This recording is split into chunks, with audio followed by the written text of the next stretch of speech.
Hey there guys, Spets here with a rundown for patch 5.14. It's a relatively short patch compared to the last one with all the AP changes, but there are a few fairly important changes to champions, to the HUD, and some bug fixes that I will talk about as well. So we're going to get right into it.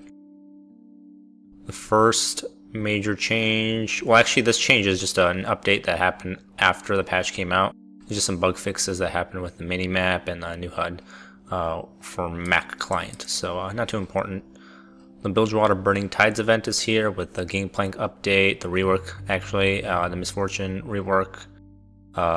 There's a bunch of skins that are quite cool. We might look at them at the bottom. There's the new Butcher's Bridge ARAM map, which is kind of cool. You guys should take a look at it. There's actually quite a lot of animations that go along with it in the background. It's quite different compared to the Howling Abyss, so it's kind of a cool addition. Hopefully they change it and make it like an option if people want to play on it later.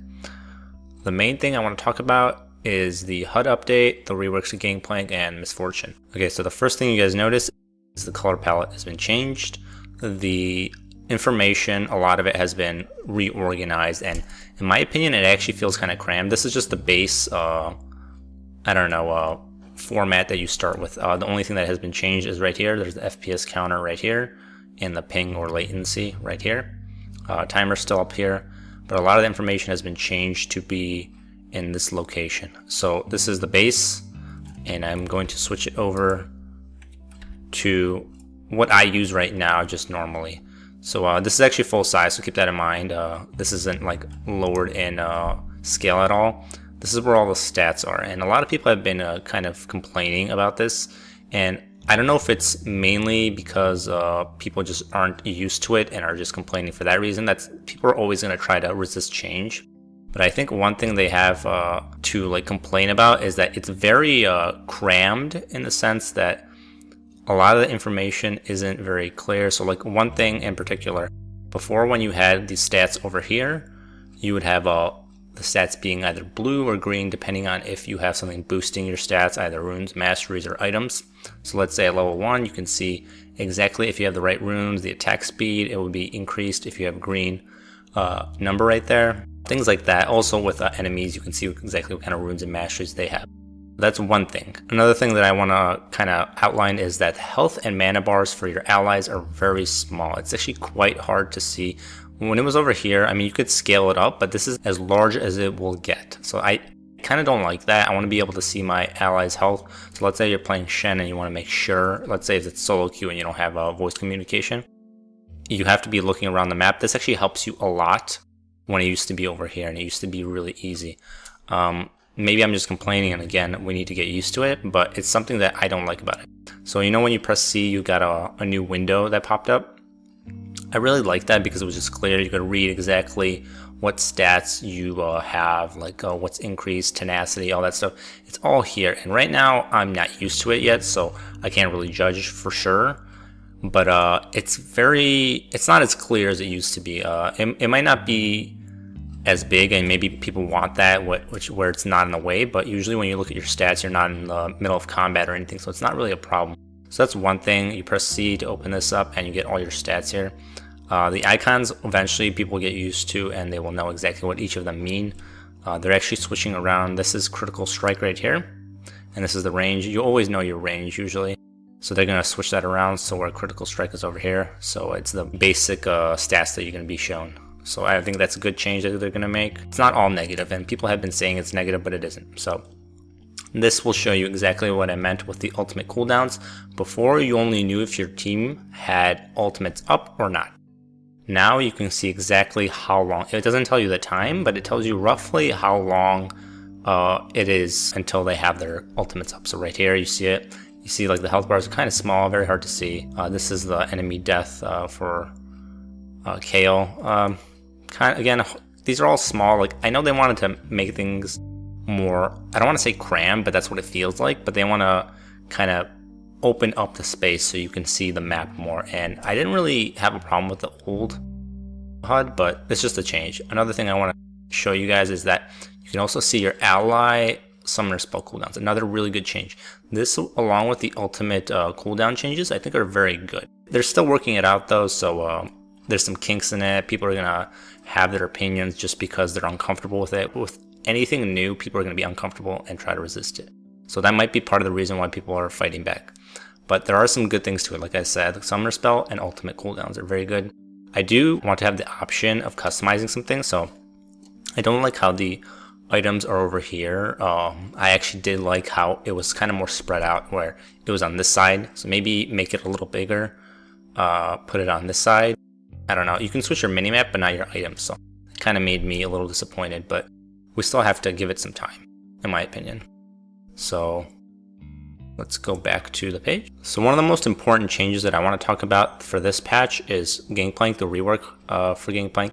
Used to be really strong back in like season 1 and 2 with gold items. If you guys don't know what those are, look up Heart of Gold or Avarice Blade. Avarice Blade is still in the game, but there used to be many more, like Philosopher's Stone. Look those up on the wiki and you'll see what I mean. They basically just gave you gold over time. And along with Gangplank's Parlay and like the items that he could build back then with like Bruiser champions, he used to be really strong because he could just get a gold advantage just by farming, and it would be absolutely ridiculous. He also had better base stats and all that kind of stuff. All of his abilities have been nerfed, but now they're reworking him again. This is the second rework that I know of, and I think overall he's in a healthier spot. Trial by Fire, this is his new passive. I'm gonna take a look at it. So basically it's a true damage dot. Quite a long cooldown on it, but what is good about it is that you can reset it with your powder kicks. So we'll talk about that later. The other abilities, his Q, Parlay, has been changed slightly. It still gives you gold, it still gives you the same amount of damage, same mana cost, and it gives you 50% of the mana back. All that's the same. It now gives you a Silver Serpent though, and what Silver Serpent is, it's like a new currency just so you can upgrade your ultimate. So at 500 Silver Serpents, you can upgrade your ultimate into 3 different things. Maybe we can show you guys a video of that, but I'll just explain them when we get there. The only thing that has been changed about his W is that it's a slightly lower AP ratio. It also has an added bonus where it gives you back health based on how much missing health you have. I think it's like 15% or something. It might scale up, but I think it's 15% at all levels. His newest and probably his most complicated ability is his Powder Kegs. You guys can see. So it's based on a charge system similar to Teemo's Mushrooms. You can have up to 5, I think, late game. It just depends on your ultimate levels, the rank of your ultimate that is, and it might have to do with rank of your E as well, but I'm not 100% sure about that. Just gonna take a look at that, and it counts down from 3 to 2 to 1, and at 1 life bar, if you guys take a look at it, you can explode it. You guys will see, and it slows. It ignores a certain amount of their armor. I think it scales with levels of the ability. And you can link them up together. So there's very cool things you can do. You can farm waves very easily. It basically applies the auto attack or the physical damage that you used on the keg. So let's say you parlayed it, it would take the parlay damage and apply it to that whole AoE. Both of the kegs, they all do the same amount. It does extra damage to champions, so keep that in mind. And it also renews your passive. So you can get multiple of these off in a team fight, in maybe in a skirmish of 1v1. It also hits towers, so keep that in mind. It's very good for split pushing. I think overall he's going to be a good split pusher. So we talked about that, and his ultimate has been relatively unchanged except for when you get your Silver Serpents. So you guys can take a look.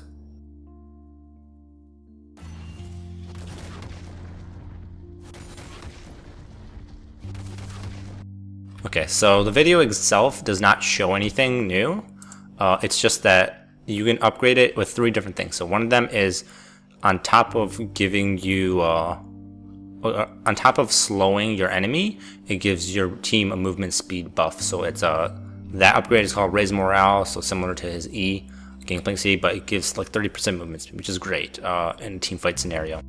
Another one is that it increases the amount of cannon barrages that get sent by 50%, so I think from 12 to 18, so it's just 50% extra damage. And Gangplank's ult actually does a lot of damage. People underestimate it, and does even more now. The last one is a true damage cannonball will hit the center of the cannon barrage for 300% true damage of 1 wave. So depending on what rank of it is, it will just do 300% of that true damage of a wave on that one spot, and it's good for bursting people down. I honestly think the 50% increase on cannon barrages is probably the best for overall damage, but that's again another option. So that's all I really have to say about Gangplank. Very interesting changes. I really like his E. Gives him wave clear now, which he didn't have before, which was one of his weaknesses. Also very good, in my opinion now, against tanks without having to build penetration, because this will ignore his armor, or the armor of your enemies. For the most part, it's like 60%, I think, at max rank, something like that. It's really high. And this also, the true damage that gets reset with your powder kicks. So I think your best bet is trying to get as many powder kicks off in a team fight and getting more true damage off on your enemy. This scales with AD as well, so keep that in mind. All these are very good changes. Kind of hard to play him right now because he's just new, and a lot of people haven't figured out how to use him as a champion. But I think he will be very strong if people make sure they're farmed up, get their ultimate upgraded. You can upgrade them at any moment. You don't have to like do it in a certain like order. You can upgrade any one of them at any point. So just keep that in mind. Very cool changes, and I think I'm very excited for the new Gangplank. The next major change is to Misfortune. Besides a visual upgrade, she has some new things to her abilities. So double up is even stronger in lane than it was before. So before, when you hit the first target with your double up, the second one took extra damage. It's like a certain amount. I think maybe it's like double damage or something like that. I forget the exact percentage. But now if you kill, like let's say if you kill the minion or the champion, it does even more, 150% of the damage. So it's very good in lane. Let's say you get a minion low, last hit it, and then hit a target behind it for great harass. So overall, MF is going to even have a stronger laning phase. She used to have a really good one, but it's going to be even stronger. Her bounce angle has been reduced. It kind of helps you hit the exact target you want. It's a little narrower. That might be bad if you think about it, but it also makes it so you can direct it at the right person when you do this. So it is good and bad, so it just depends how you look at it. Impure Shots no longer applies Grievous Wounds, and I think this is the last champion in the game that had that on an ability. Tristana's E got removed Grievous Wounds on that, and Fizz W had Grievous Wounds on it, but it was removed as well. Not exactly sure why they're doing that, but it's interesting. That was one of the strengths of them, but oh well. Impure Shots now, along with the steroid that it gives you, it also gives you the strut movement speed. So let's say you're in a bad situation, you get hit, and you're trying to get away. This will give you that strut movement speed bonus, and maybe if you get out of range of damage, you can actually use that to get away, because it still will be removed if you get hit. It's not like Move Quick for Teemo, where once you activate it, you'll still have that movement speed throughout the whole duration. It will be removed if you get hit again, so keep that in mind. The cooldown has been reduced. This is actually very good.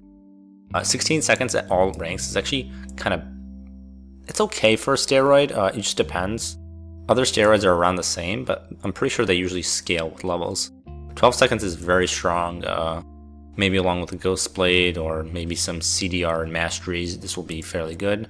But overall, a good buff to MF. She's still going to have weaknesses like lack of mobility, and her ultimate is channel based. So she's still going to have clear weaknesses. Make It Rain has been improved at all levels except for last rank, sorry.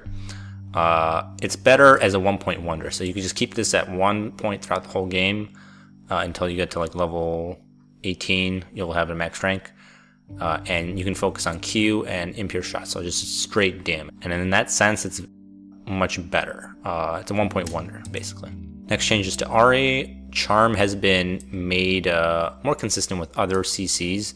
So it no longer causes monsters to freak out, regen, or otherwise act unnaturally. So let's say you're trying to get a blue buff, you would charm it. It would act weird in a way, and sometimes maybe you make like the blue buff regen. This will make it so it doesn't do that anymore. It's just smarter coding for it. The big changes to Azir, and people might see these as huge nerfs, but I don't think it's as big of a nerf as people might think. So I think Azir is still going to be really strong. We'll just go through them though. His passive no longer gives him attack speed based on his cooldown reduction. So now you're thinking, wow, then why would you play Azir? That, like, the extra attack speed for soldiers was actually what made him really good as a DPS and a poke champion. Like, he's kind of weird in that sense, but they kind of moved it over to his W. So now you can't just max Q and not suffer in terms of DPS. So you'll have that extra burst if you max Q, but you'll have less DPS from your auto attack of sand soldiers. So now it has been changed to his W. And the thing is, this is actually kind of a buff in the late game to his damage. The reason I say that is because you never actually get to a 40% cooldown reduction with Azir unless you go like a suboptimal build for burst and just overall damage. So before, his passive used to give him 1.5% attack speed for each point of cooldown reduction. So if you do the math, 40% cooldown reduction would equal 60% attack speed. That's just how it works. The thing is, you would almost never get to that. You would get to maybe 35% with blue buff, but now if you have full levels of W, you will have actually more attack speed than almost you would ever have with just the regular passive. So in that sense, it's good, but leveling your E is not as attractive anymore, especially since they removed the knock-up on the first enemy champion head. So you only get the shield, you don't get as much burst, but again, your DPS will increase because you kind of are forced to max W second, at least in my opinion. I think people will try to figure out exactly how many points of their shield they need. I think most people will just still max Q and W now, though. Overall, a slight nerf, but damage-wise, like him, I think he'll be stronger. So a small change to Darius. His Apprehend now gives him vision and like Fog of War. So let's say if you pull someone who's escaping over the wall, you'll see exactly who you're pulling before that happens. Not a big change, honestly. Darius isn't that bad right now in solo queue. He really is snowball dependent, in my opinion. There's a lot of bad matchups for him, but he can work fine. He's one of those champions that if he's really competitively viable, he's really problematic just because of how his kit works. He can snowball really hard in a team fight. So in that sense, it's probably good that he's not competitively viable, because he would probably get nerfed. It's just he's just that kind of champion that just is too strong when he is strong. I don't know if that makes sense, but I hope that does. Like, he's just too hard to balance. I guess that's the best way to put it. So I think he's fine though in solo queue. So Ekko, next change is kind of to curb the strength of his tank builds. So what people were doing were after Q, they were maxing his W, it sounds like, for the DPS and auto attack. And basically they would just like go into a fight, take a lot of damage, ult out, just be a really annoying damage soak with the CC from his W and from his Q. Just be really annoying to deal with.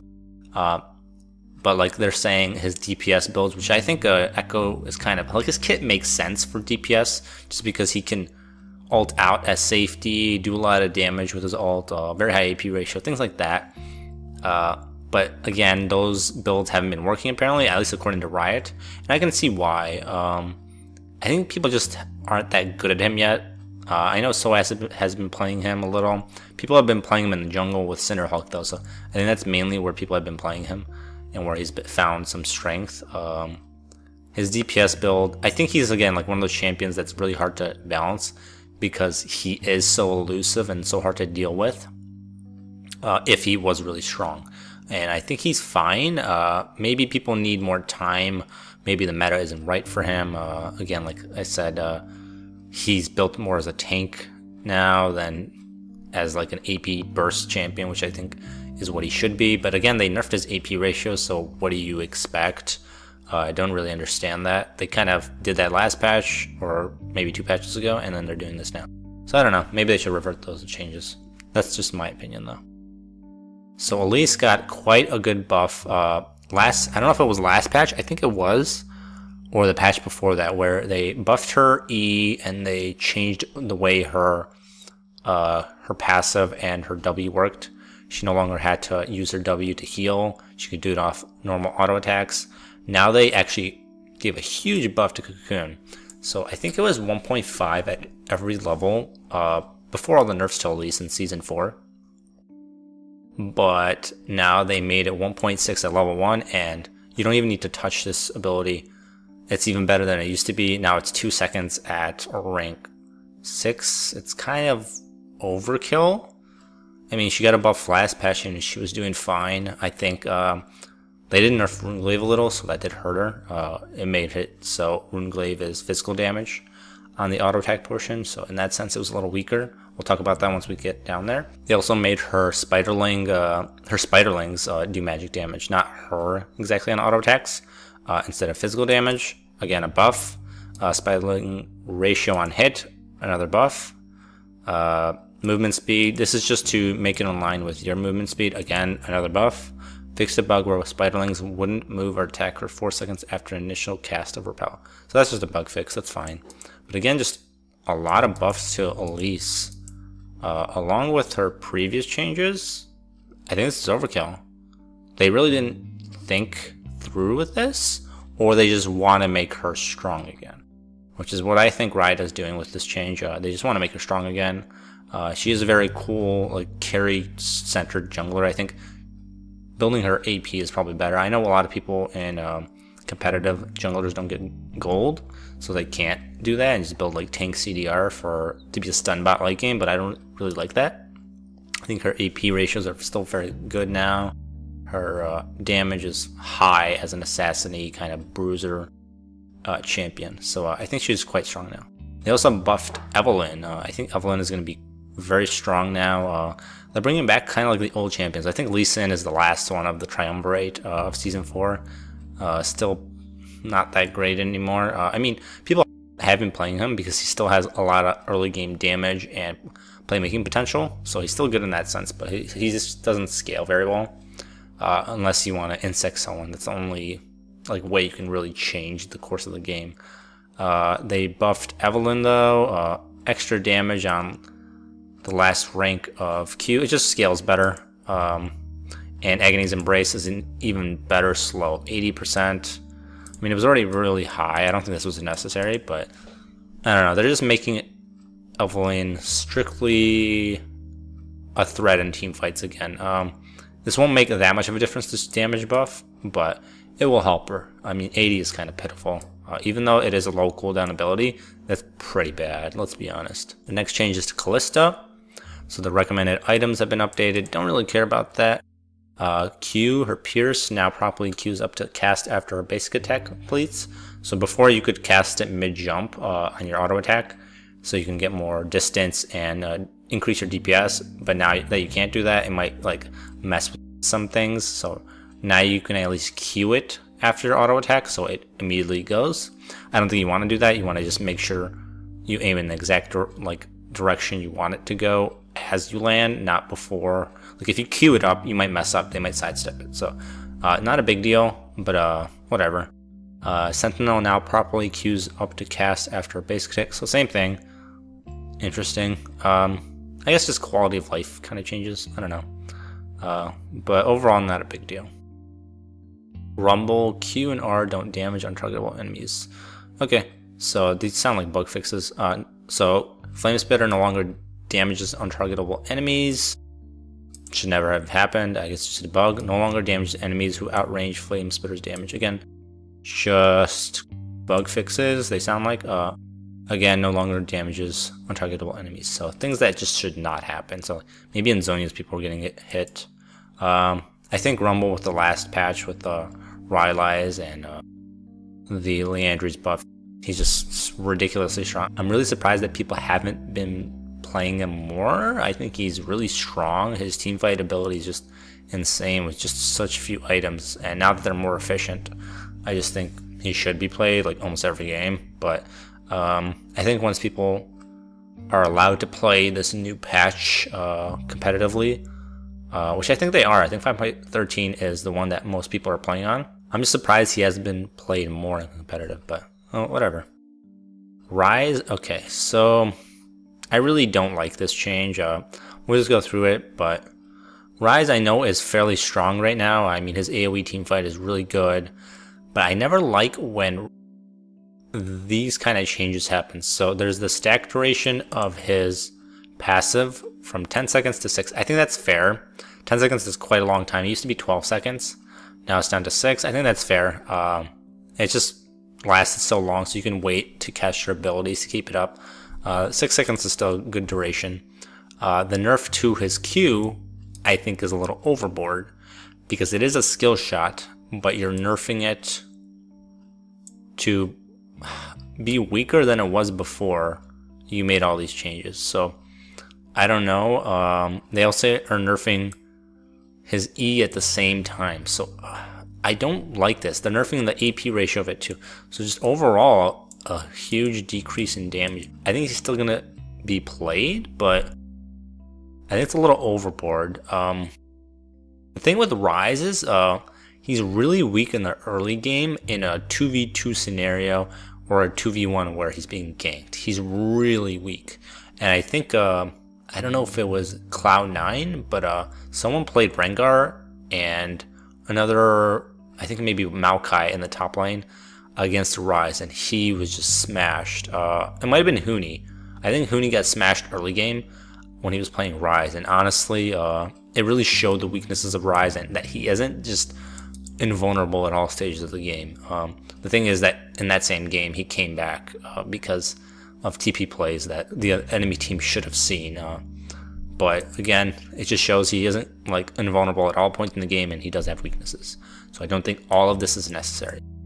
That's just me though. He is strong, don't get me wrong, but both of these at the same time and the passive nerf is a little bit overboard. That's just my opinion though. Next change is to Tahm Kench. Pretty big buff to his Q. I think this is fine, but if you look at it in the context of his ultimate and the buffs to that, his ultimate, the passive on it, it applies extra damage on his auto attacks and his abilities. So this isn't just 260 damage at all points in the game.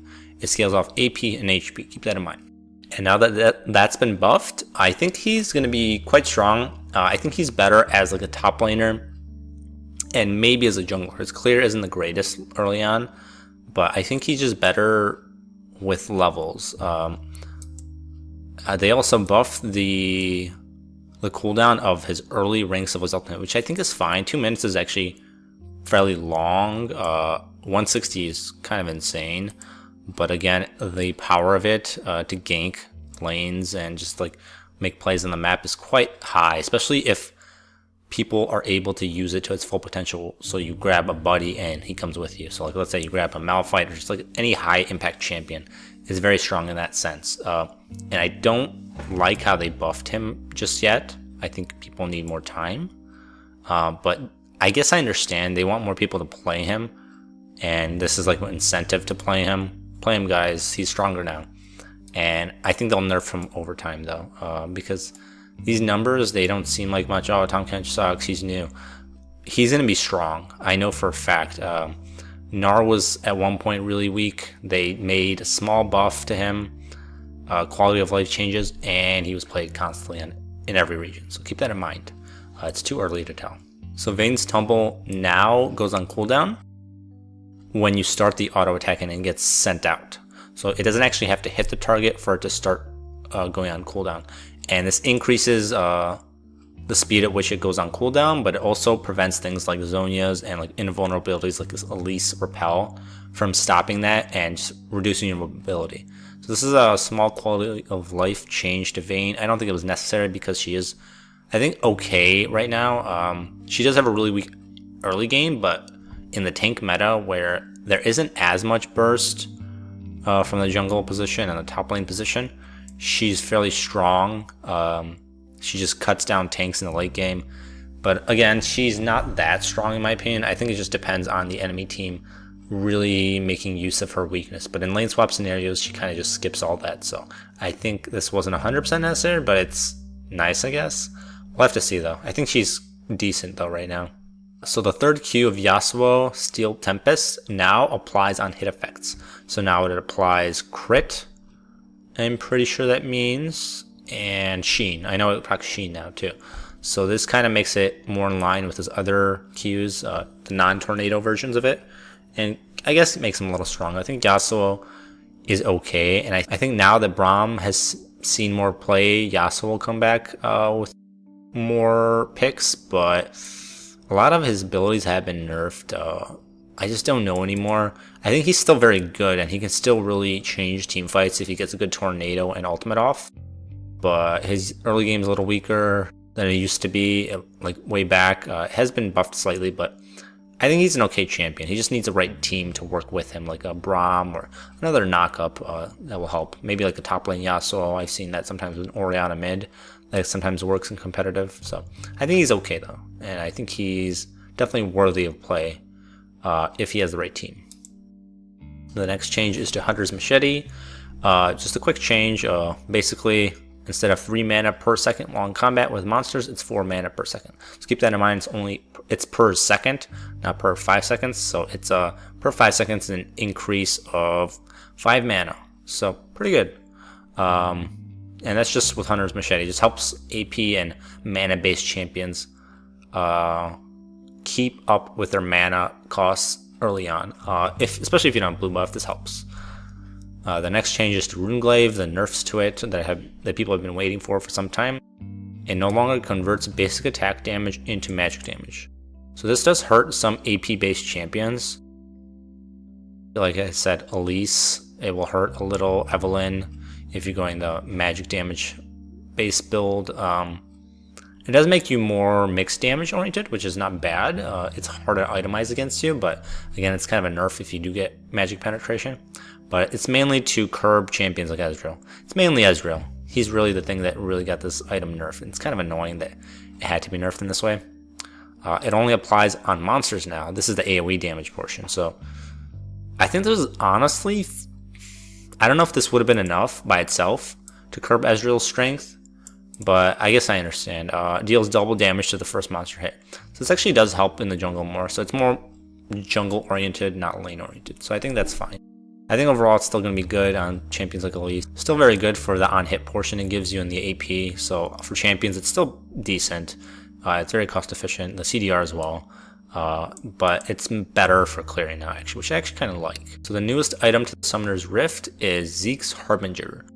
And we'll go all the way down to it. So this replaces Zeke's Herald, which replaced Stark's Fervor back in, I don't even remember when that item got removed, but I kind of liked it. But they changed it, and now it gives 250 mana, 35 armor. It builds out a Glacial Shroud, which I think is a good item. Amplifying Tome's not greatest on supports, but I guess that's fine. Gives you ability power, 10% CDR, things that are good on AP-based champions, but really the strength of this item comes from the ability to bind to an ally, and when you get to 100 charges of this item, so like let's say you bind to an Ashe, and every auto attack, so every auto attack and ability you use generates extra charges. Once you get to 100 charges, the next auto attack or ability you guys use expends the charges and gives you 20 bonus ability power and 50% crit chance for 6 seconds. So both AP and crit AD DPS champions benefit from this. This honestly sounds broken, and I think this will be a must buy on supports all the time. 50% crit chance is kind of insane if you ask me. Especially super late game. Let's say you have a PD and Infinity Edge, that's 55 crit chance right there. Along with this item, you'll have 100% crit chance. This will increase the damage you do significantly. That's just for DPS based champions like AD carries. But an ability powered champion also benefits from it. So keep that in mind. You have a 60-second cooldown to switch. So let's say you're skirmishing, your AD carries farming bot lane. You can bind to your mid like Victor or Cassiopeia. Those are the two champions that I think will benefit a lot from this because of how high their AP can get. This will just increase the damage it carries by so much. And I think this will be a must buy. Too strong in my opinion. Some people have been arguing that Ardent Censer is better because of the attack speed it gives you. It's good. And the magic damage on hit, which I don't really care for on AD carries. I think those items together are going to be extremely powerful for just buffing your carry. So we'll see that in the next few weeks, and I think it's going to be a must-buy in all supports. It's going to be nerfed. If you get this in the super late game, it will be extremely powerful just because of how crit multiplies your damage by 250% with Infinity Edge. I think it's just going to be too powerful to pass. Just my thoughts, though. The next change is to Dragon and Baron on Summoner's Rift, obviously. So now, before this patch, before 5.14, you used to not have a timer for Dragon and Baron when they died if you didn't have vision, right? So that makes sense. But with Dragon, you always had the global sound, which I think they should just completely remove from the game because I don't like that. Part of why having vision control is strong is because you can control that subsequent dragon. I mean, if you're a smart player, you'll know somewhat when the dragon is, but you won't know exact timers. So let's say you're off at maybe like 20 seconds. If it's like super late in the game, or it's like maybe even mid game and you can burst it down in that time, it will help your team more. So it kind of snowballs your lead in that sense. And I think I understand why they want to put this in, so it isn't so snowbally, but that's part of the strength, and like you gotta deserve that snowball effect of that extra like 20 seconds that the enemy team might have missed. But now, no matter what, you will have the timer. Even if you're so far behind and you're just screwing up, really just not on top of your vision, why should you be rewarded with the timer? Okay, I understand with Dragon because there's already a global sound, and you can just see by looking on enemy champions when exactly they got it. That's fine. But why with Baron? Why does that make any sense at all? So let's say you sneak a Baron, and you try to do this, like let's say a very common strategy was with like Lee Sin, Jax. You would hop over the wall, get a quick Baron, because there's so much DPS and shields that they had, they could maybe do this. The enemy team wouldn't know. Your allies would just hide and not give up that fact. And it would be a huge surprise to the enemy team. Now it does not matter. You always get that timer. You always know when the enemy team has Baron. I don't understand this. I really dislike it. I hope they change it, but I don't know. It just honestly caters to people who are more casual. I hate to be an elitist in this sense because I do like the fact that this game has a smaller learning curve than games like Dota. It's just easier to learn. It's easier on people that want to get into a game, and that's why it's so huge in my opinion, along with other reasons. Obviously, free to play model, constant patches, there's a lot of reasons, but that's one of the main reasons. It's just easier to get into. But this is going a little too far. I just don't like this change. It just doesn't reward you for having vision. I mean, you get the buff, which I guess that's why they're saying like, oh, you get the buff, you're fine, you don't deserve anything else for that. But I just don't like this change. That's just my opinion though, so we'll see. Hopefully they change it, but probably not. So the next change is to the Rift Scuttler. Right now, or before 5.14, knockups, all crowd control abilities, except for maybe like soft crowd control, just ones that would displace you, like stuns, knockups, stuff like that, would not reduce the armor magic resist of Rift Scuttler. So it'd be harder to kill for people who didn't have those crowd control abilities. But the thing is, like Aatrox's Dark Flight, which I think is it knocks up the Scuttle Crab. It wouldn't reduce the armor magic resist of Scuttle, so that's like a bug fix. But now they also made it so charms, taunts, fears, and fleas, which I don't know exactly what a flea is. I don't know which champion has that. But those kind of crowd control abilities now also reduce the armor magic resist, which I think is fine. It's like a bug, not a bug fix, but it just makes it so other champions have the ability to do that. Also, the death recap, last patch, if you guys don't remember, they said they fixed it where it would actually like effectively show you what did all the damage to you. But the thing is, they coded it in such a way where, I think this was on accident, where it would show you what did the least damage to you. So it wasn't really that useful. You can itemize. I mean, if you're smart, you can itemize just by looking at people's items. But if you want to see exactly who was hitting you during that fight and you died too, you couldn't do that. But now it makes it so you can see exactly what did the most damage to you. So like the top 3 sources. So let's say if there's a Fed Tristana, you'll know it's that those critical hits that she did to you, the basic attacks, are what really killed you, not the 35 damage from minions, stuff like that. You guys understand, right? The last few changes are bug fixes. Syndra can no longer pick up Baron with W, Force of Will. Throwback to back in Season 1 in beta where you could do that kind of stuff. I don't know about Season 1, maybe beta. Zillion's Q Time Bomb now properly interrupts enemy recalls if cast directly on them. It used to be where it would do that. It would actually do like a 3, it would have like a counter, 3, 2, 1 until it blew up. And it was 3 damage, 2 damage, 1 damage of true damage. And now that it didn't do that, I guess it didn't stop recall. So this kind of brings it back. Fixed a few cases where debuff particles exhaust persisted even after the effect was purged with cleanse. So again, bug fixes, very nice. Always a fan of those. You guys can take a look at these. These are all the this is the new skin for MF. These are the Graves and TF Cutthroat skins.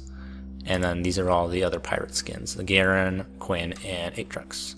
Very cool in my opinion. That should be all though, guys. Thanks for joining me. Hopefully you liked this. Again, hopefully you found it informative. Help me with feedback if you would like. Comment, subscribe, whatever. Your choice really. And besides that, guys, thanks. And I'll see you guys next time.